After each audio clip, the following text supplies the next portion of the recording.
우리나라는 노벨 평화상 한 명이 있죠. 그리고 일본은 총 29명이고요. 뭐 별것도 아닌 일본이 29명이나 받아서 뭐 이런 것 때문에 좀 실력에 비해서 과대평가된 거 아니야? 분명히 로비가 있을 거예요. 돈으로 뭐 뇌물을 바친 거 아니야? 뭐 이런 이야기가 한때 있긴 있었었죠.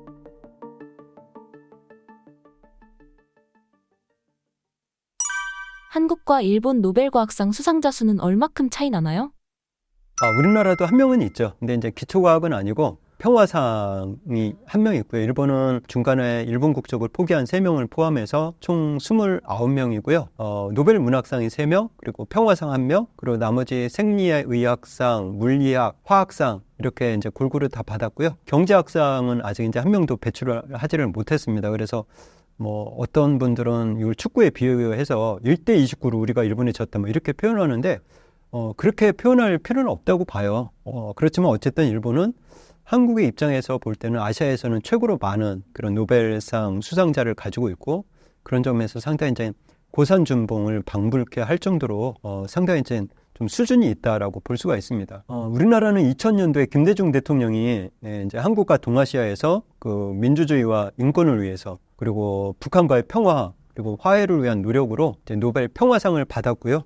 이렇게 처음이자 마지막으로 노벨상을 받고 한 지금 몇 년이 지난 거예요. 24년 지났죠. 아직까지도 이제 소식이 없어서 우리로 하여금 좀 안달하게끔 이제 하는 부분도 있는데, 사실 노벨상을 많이 받은 것은 부러워할 만한 일이기는 하지만 이게 뭐 국가의 뭐 어떤 과학의 성취 수준을 평가하는 것도 아니고, 그래서 너무 자존심 상해할 필요는 없습니다. 또 일본이 노벨상이 많은 것은 그만큼 과학기술의 역사적인 배경을 가지고 있기 때문에 이것을 뭐 스포츠 경기 비교하듯이 비교할 필요도 없고요.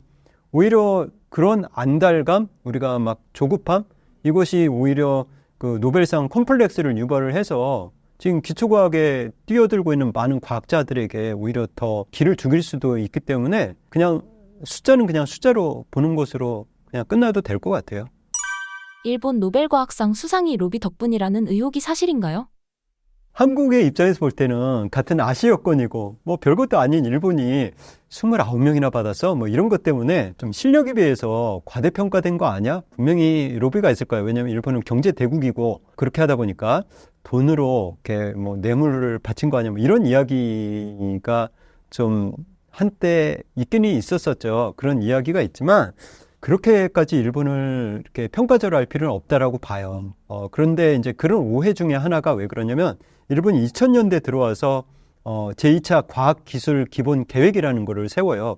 5년 단위로 세우는데, 그때 2000년대에 벌써 23년 전이죠. 그때 일본은 과학기술 기본 계획을 세우면서 향후 50년 안에 노벨상 수준의 국제적인 그런 수상자를 30명을 배출하겠다라는 계획을 벌써 세웁니다. 근데 그것이 그냥 레토릭으로 우리 이렇게 할 거야로 끝나는 게 아니라 실질적으로 그런 계획을 입안해내고 실제로 그렇게 하기 위해서 부단한 노력을 해요. 그러니까 그런 노력이라는 것은 결국 이제 정책을 뒷받침을 해야 되겠죠. 그런 것 중에 하나가 스웨덴의 카롤린스카 연구소라는 곳이 있거든요. 이곳이 노벨 생리의학상의 수상을 결정하는 기관이에요. 그러니까 여기에 우리나라의 연구재단 같은 일본의 학술진흥회에서 상근 파견자 5명을 보내요.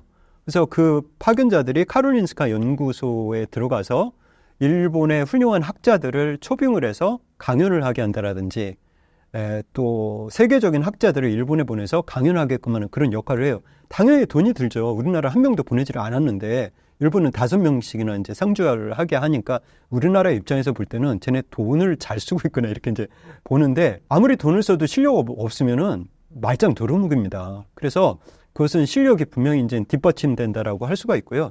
이것뿐만이 아닙니다. 이 카롤린스카 연구소를 통해서 노벨상과 관련 있는 기관들하고 일본의 학문적인 연결고리를 계속 이렇게 연결을 시켜주는 역할을 하고 있고요. 그리고 또 2007년부터인가요? 그때에서부터는 또 일본 학술진흥회에서 젊은 연구자 해외 도전 프로젝트 이런 것들을 마련해서 이 카롤린스카 연구소뿐만이 아니라 세계적인 석학들이 있는 연구소나 그런 기관들에 일본의 젊은 학자들을 보내요. 보내서 공동 연구를 하게 하거나 가서 필드워크를 할 수 있도록 이런 이제 기회를 제공을 합니다.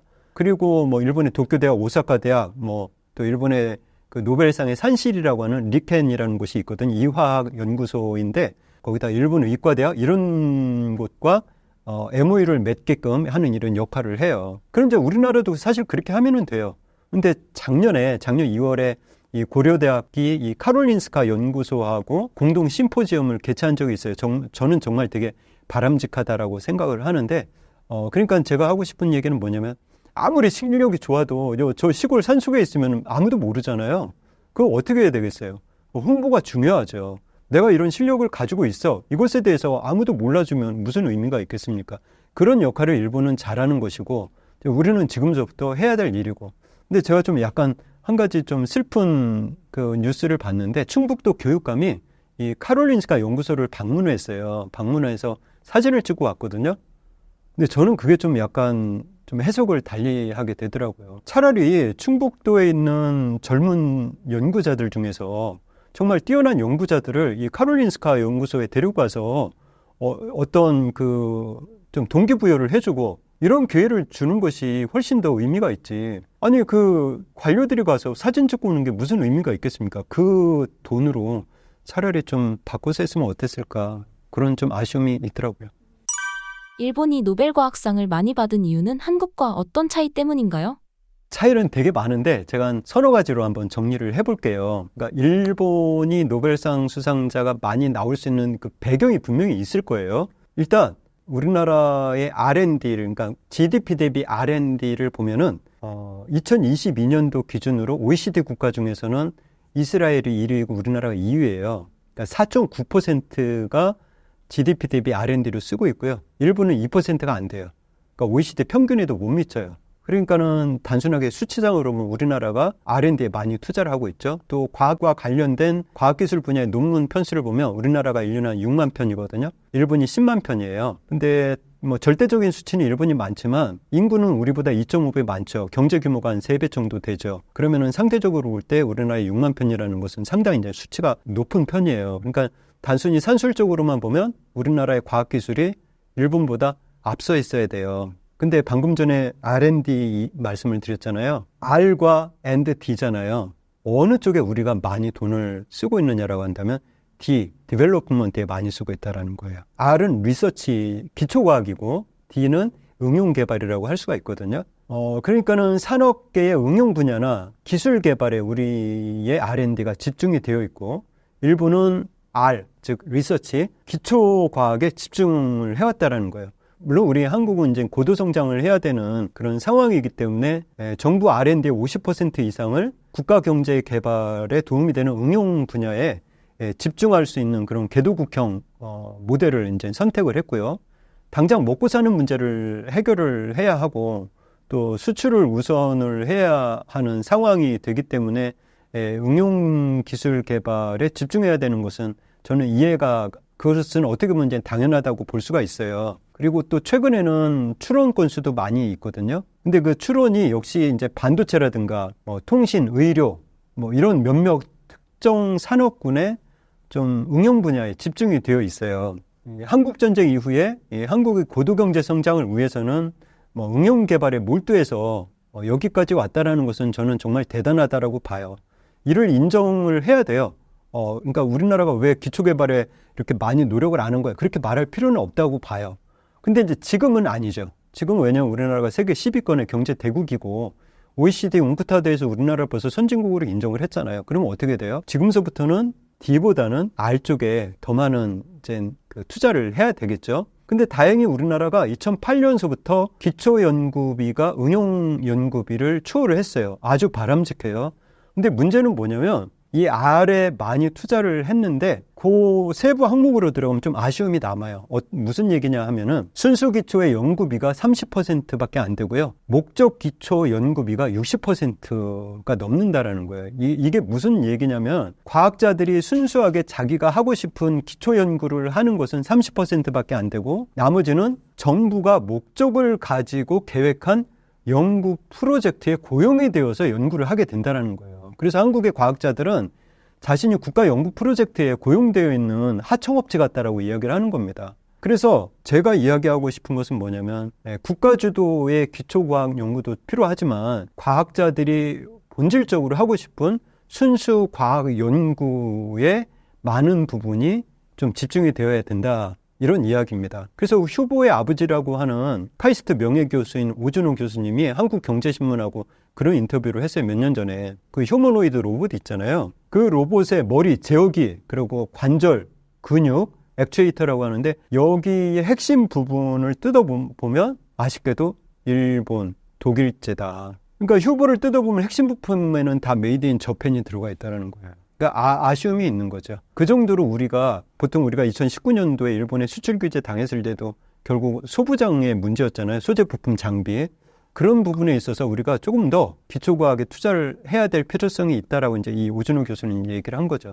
이제 두 번째는 이제 일본이 가지고 있는 장점 중에 하나가 과감한 연구비 투자라는 거예요. 그러니까 기초과학에 있어서는 이 자본의 투입이 정말 중요합니다. 한마디로 뭐냐면 이 장비빨이 받쳐줘야 된다는 거예요. 2002년도에 노벨 물리학상을 받은 이 고시바 마사토시, 그리고 2015년도에 가치다 다카키 교수님 역시 마찬가지로 이 기후현에 가미오카 강산의 지하 1000m를 뚫어서 만든 초대형 실험 시설이 있거든요. 이게 이제 슈퍼 가미오칸데라고 하는데 그 시설을 활용을 해서 이 중성미자의 질량을 발견해서 노벨 물리학상을 받았어요. 이게 무슨 얘기예요? 기초과학에 있어서는 연구 장비, 분석 도구가 절대적이라는 겁니다. 그러니까 기초과학은 개인의 연구 분야에 한계가 있기 때문에 정부라든가 또는 공공기관에서 연구비를 지원을 받지 못하면 이 연구가 불가능한 것들이 많거든요. 근데 일본이 과학기술 분야에서 한국과는 차원이 다른 설비 투자를 통해서 기초과학 분야도 튼튼하고 또 노벨상도 많이 받았다라고 한다면 우리도 어때요? 장비빨 받쳐주면 할 수 있다라는 겁니다.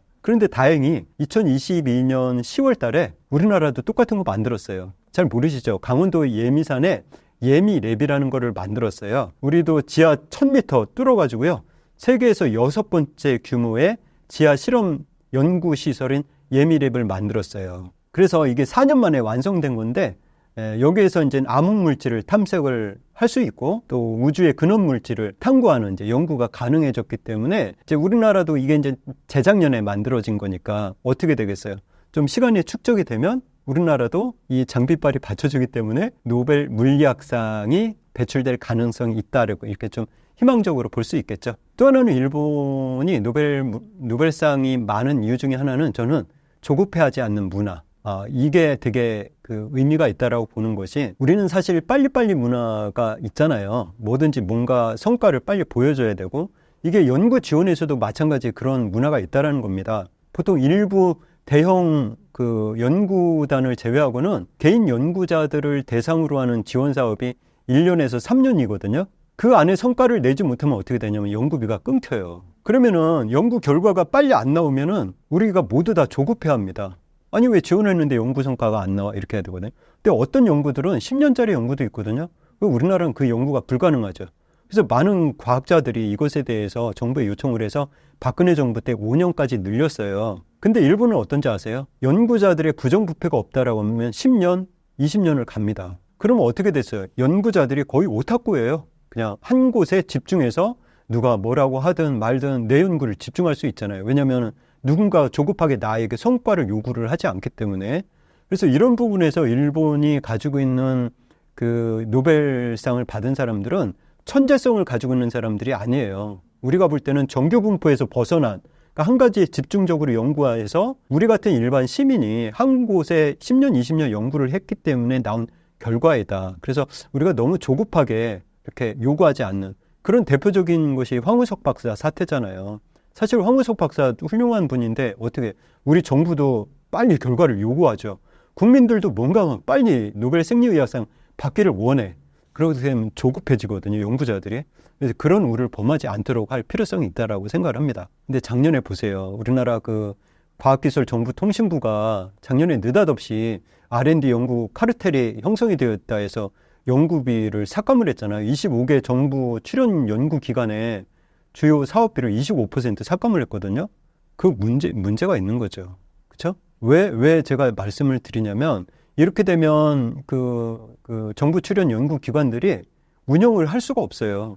왜냐하면 대부분의 국책 연구기관들은 수년 전부터 벌써 연구 과제를 준비를 하고 있고 예산과 연구원을 누구를 채용을 할 것이며 연구 용역까지 확보를 하고 있는데 예산을 삭감하게 되면 어떻게 됩니까? 그럼 포닥 연구자들, 연구 계약 파기해야 되죠. 장기 프로젝트 다 없애야 되죠. 외부 전문가들 다 취소해야 돼요. 그러면은 그러지 않아도 우리나라 똑똑한 애들 다 의치안으로 가서 이공계 안 가는데 그러면은 지금 대학 가려고 하는 친구들이 어떤 생각을 하겠습니까? 야, 이공계 가면 안 돼. 나 어떻게든지 의대, 치대, 한의대 가야지. 이런 생각을 하게 된단 말이에요. 그리고 실질적으로 작년에 그 연구비 삭감을 하면서 기초과학과 관련된 연구자들이 미래가 불안하잖아요. 비정규직으로 가게 되죠. 평생 한 것이라고는 연구밖에 안 해봤는데 취업할 줄도 모르죠. 근데 실력은 있죠. 그럼 어떻게 됩니까? 중국에서 불러갑니다. 연구비 줄 테니까 우리나라에 와서 중국에 와서 연구할래? 그럼 그 실적이 어디로 가겠어요? 해외로 떠나게 돼요. 불안하니까. 신분이 불안하니까. 그래서 물론 이제 R&D 카르텔이 있지만 대부분의 연구자들은 부정부패 안 하고 10,000원짜리 뭐 그 된장찌개 하나 먹어도 영수증 없어질까봐 조마조마하면서 연구비 씁니다. 그러니까 빈대 잡는다고 촉과상관 다 태울 수는 없잖아요. 근데 다행히 그 올해 예산에서 이 복구는 했습니다. 그래서 진짜 이런 일이 벌어지면 과학자들은 다 한국을 떠나려고 할 거예요. 그래서 이런 일이 벌어지지 않도록 했으면 이제 좋겠다는 생각을 합니다. 그럼 이제 일본은 어떤가를 좀 봐야 될 필요성이 있겠죠. 일본은 잘 아시겠지만 일본 고유의 특성이 있어요. 얘네는 약간 좀 장인정신 그리고 특정 분야에서 몰입하는 그런 풍토가 있거든요. 맡은 분야에서 책임을 다하려는 것이 태어나고 살면서 자기가 사회에 빚진 것을 갚는다 뭐 이런 이제 생각을 가지고 있고 한 분야에 이렇게 좀 오타쿠처럼 한우물을 파는 그런 이제 연구로 이어지게 되죠. 그래서 대표적인 몇 명의 사례가 있죠. 예를 들어서 2002년도에 그 학부밖에 안 나온 회사원 출신의 다나카 고이치라는 분이 노벨 화학상을 받았거든요. 학부밖에 안 나왔어요. 석사, 박사 학위가 없어요. 그런데 이분이 노벨 화학상을 받았어요. 근데 이분이 노벨 화학상을 받을 때 수상 소감을 얘기했을 때 어떤 이야기를 했냐면 자기 할머니가 어렸을 때 물건은 소중히 써야 된다. 그리고 버리는 것을 최소화해라. 왜? 모타이나이 하기 때문에. 모타이나이라는 것은 아까운 것이야. 물건을 함부로 대하면 안 돼. 이것을 어렸을 때보다 습관적으로 이렇게 교육을 받았다라고 합니다. 그래서 그 연구를 할 때 이 사용 기간이 지난 씨앗이 너무 아까워서 버리지를 않고 우연히 실험에 이제 사용을 하게 된 거죠. 그 연구 성과가 결국 노벨 화학상을 받게 되는 그런 이제 결과를 가져온 거죠. 근데 이제 여기에 회사의 반응도 또 우리가 좀 눈여겨봐야 될 것이 이분이 근무하는 곳이 시마즈 제작소거든요. 1875년에 교토에서 설립한 회사인데요. 이 회사에서도 연구원들이 하고 싶은 연구 테마를 자유롭게 할 수 있도록 줍니다. 그리고 실패했다라고 해서 또 단기간에 성과를 안 냈다라고 해서 뭐 이렇게 책임을 묻지 않는 회사로도 유명해요. 그러니까는 연구자도 그렇고 회사도 그렇고 이렇게 조급해하지 않는 문화, 빨리빨리 뭐 또 성과를 요구하지 않는 이런 문화가 결국은 기초과학을 튼튼하게 한다라고 할 수가 있고요.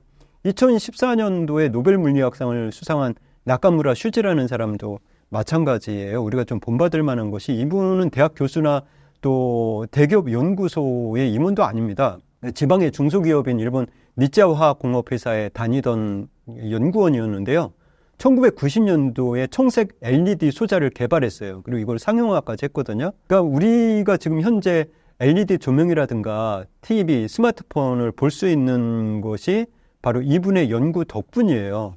그러니까는 그 연구자도 그렇고 기업도 그렇고 국민들도 그렇고 모두가 다 조급해하지 않는다라는 겁니다. 그러니까 한 명만 더 좀 사례를 들면 오무라 사토시라는 분 2015년도에 노벨상을 받은 분이거든요. 저도 이분 TV에서 인터뷰하는 것을 봤는데 기자들이 이분이 자기 자택에서 나올 때 물어봤어요. 지금 어디 가시냐라고 했더니 이제 나이가 70이 넘으신 분이에요. 직업에서 반지갑을 꺼내더니 자기가 지금 산책을 가는데 흙을 채취한다. 지갑 안에 비닐봉지가 들어가 있더라고요. 흙 속에 미생물을 모으기 위해서 언제든지 비닐봉지를 가지고 다니는 거예요. 노벨상을 받았던 받지 않았던 연구를 게을리하거나 또 교만해하지 않고 이런 부분들이 우리가 좀 본받아야 될 부분이다. 좀 기다려줘야 된다. 연구자들에게 너무 요구하지 않고 그러니까 남의 시선을 좀 그다지 개의치 않고 그러니까 어제나 오늘이나 상을 받지 않든 자신의 연구를 계속해서 이렇게 나가는 그런 우직함이 좀 우리에게도 필요하지 않을까라는 생각을 합니다. 그렇다면 우리나라도 노벨과학상 수상이 가능할까요? 2014년도에 노벨 물리학상을 받은 이 나카무라 슈지 교수가 이런 말을 했습니다. 10년 안에는 한국이 노벨상을 꼭 받을 수 있을 것이다. 한국은 노벨상에 가까이 왔다 이런 얘기를 했거든요. 근데 그렇게 얘기한 때부터 벌써 이제 10년이 지났는데 아직 이제 상을 못 받아서 약간 좀 아쉽기는 한데 저는 앞으로 우리 한국은 우후죽순처럼 노벨상이 쏟아질 거라고 생각을 해요. 제가 국뽕이 아니에요. 그러니까 우후죽순이라는 건 그런 거잖아요. 비 온 뒤에 죽순이 막 솟아나잖아요. 그런 것처럼 수상 소식이 들려올 것 같아요. 유카와 히데키가 일본에서 이제 1949년에 처음으로 노벨상을 받았는데 이분이 14번이나 후보에 올랐어요. 어느 날 갑자기 상을 받은 게 아니에요. 그리고 오스미 요시노리 교수님은 1993년서부터 시작한 연구가 한 23년이라는 시간이 지난 시점에서 노벨상을 받았습니다. 이게 무엇을 의미하는가라고 한다면 지금까지 우리나라에서 아직 이제 노벨상 수상자가 나오지 못한 것은 시간의 축적이 부족했기 때문이다. 그러니까 연구 실력이 없거나 연구자의 역량이 안 된다는 의미가 아니에요. 그러니까 시간의 축적이 필요하다는 거죠. 그러니까 우리가 일본의 29명이나 노벨상을 받아서 여기에 너무 집착할 필요가 없다는 겁니다.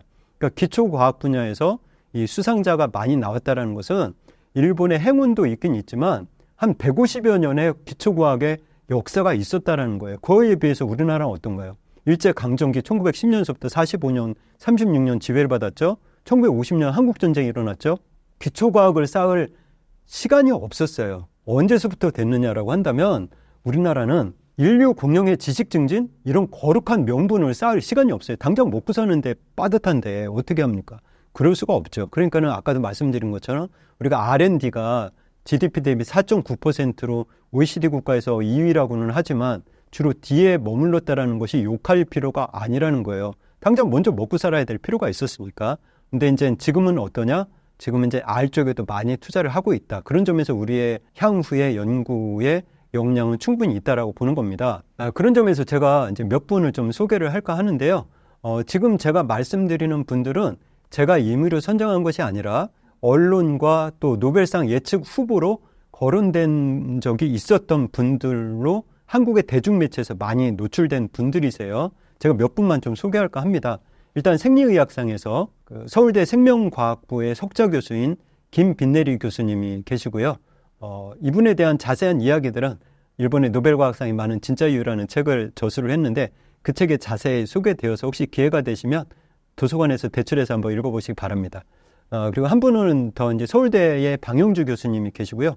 노벨 화학상의 후보로서 지금 현재 한전 공과대학 전 카이스트 교수였었던 유령 교수님이 계시고 또 포항공과대 화학과 교수인 김기문 교수님도 계십니다. 그리고 노벨 물리학상으로서는 하버드대 물리학 교수인 김필립 교수님 계시고 또 서울대의 현택환 교수님 계시고요. 또 포스텍의 석학 교수인 임지순 교수님도 계십니다. 그리고 이제 아까 좀 말씀을 드렸던 우리가 뭐 인류 공영에 이바지할 그런 거대한 명분을 가지지 못했다라고는 했지만 우리가 일본의 노벨상의 산실이라고 하는 리켄이라는 곳이 있거든요. 이 화학연구소가 1917년도에 개설이 됐어요. 우리나라는 이런 기초과학과 관련된 것이 이명박 정부 때인 2011년 11월에 독일의 막스 플랑크 연구소를 모델로 해서 기초과학연구원 IBS라고 하는데 이게 이제 출범을 했습니다. 그러니까 일본보다 한 100년 정도 뒤쳐져서 출발을 한 거죠. 그러니까 어떻게 되겠어요? 지금서부터 우리가 노벨상에 대해서 인제서부터 이제 준비를 해 나간다라고 할 수가 있습니다. 그래서 노벨 시차라는 말이 있어요. 기초과학 연구로부터 노벨상을 받을 때까지는 시간이 오래 걸린다라는 말입니다. 그래서 지금 현재 그 IBS를 통해서 지금 기초과학 연구가 튼튼히 이제 다져져 있고요. 또 대전에 대동연구단지도 있지 않습니까? 우리가 한 40여 년간 선진국의 과학기술을 이제 모방을 해서 흡수하는 추격 캐치업 모델을 이제 계속해서 이제 가지고 왔는데 박정희 대통령 당시에 1973년에 대덕연구단지가 건설이 되면서 한국 과학기술계의 중심지로 이제 자리를 잡았죠. 그래서 일본의 속담을 우리가 좀 참고로 할 필요가 있는데요. 일본에서 이제 그 메이지 시대에 그런 이제 유행어가 있었죠. 그러니까 싸움에서 지는 것은 분한 일이지만 승자에게 배우지 못하는 것은 부끄러운 일이다. 무슨 얘기냐? 이웃나라 일본의 노벨상 수상은 아직까지 한 번도 기초과학에서 수상자를 배출하지 못한 우리나라 입장에서는 분명히 자극제입니다. 그렇지만 노벨상 수상이 곧바로 국력의 차이를 의미하는 것은 아니고 또 일본과 과학기술의 출발선이 다르기 때문에 메달 수가 적다고 자존심 상할 필요는 없습니다. 그러나 그렇다고 해서 가만히 있는다고 해서 기초과학이 저절로 이루어지는 것은 아니죠. 그러니까 지금서부터는 양에서 질로 전환을 해야 될 시점이다. 누군가에게 보이기 위한 어떤 탁상 행정이 아니라 실행 가능성이 높은 그런 제도의 정착이 중요하고요. 시간을 두고 마스터 플랜을 만들어서 지속 가능하고 또 일관성 있는 그런 정책과 제도를 우리가 좀 도입을 해야 될 필요성이 있다. 결론적으로 말씀을 드리자면 일본의 기초과학의 뿌리가 한 150여 년 훌쩍 넘은 시간을 이제 가지고 왔다라는 거죠. 그렇게 하다가 1949년에 유카와 히데키를 시작으로 해서 지금 한 29명 정도 노벨상을 이제 배출을 했습니다. 그러니까 우리가 일본보다 늦게 출발을 했으니까 수상자가 없는 것은 당연하고요. 지금 이제 우리가 결코 이런 것에 대해서 좌절하거나 실망할 필요는 전혀 없다. 지금서부터 우리의 시간의 축적을 가져온다라고 한다면 다만 그 시간의 축적을 조금 좁히는 작업이 이제 필요할 뿐이다. 이렇게 이야기할 수 있겠습니다. 신사임당 구독자분들께 해주고 싶으신 말씀이 있나요?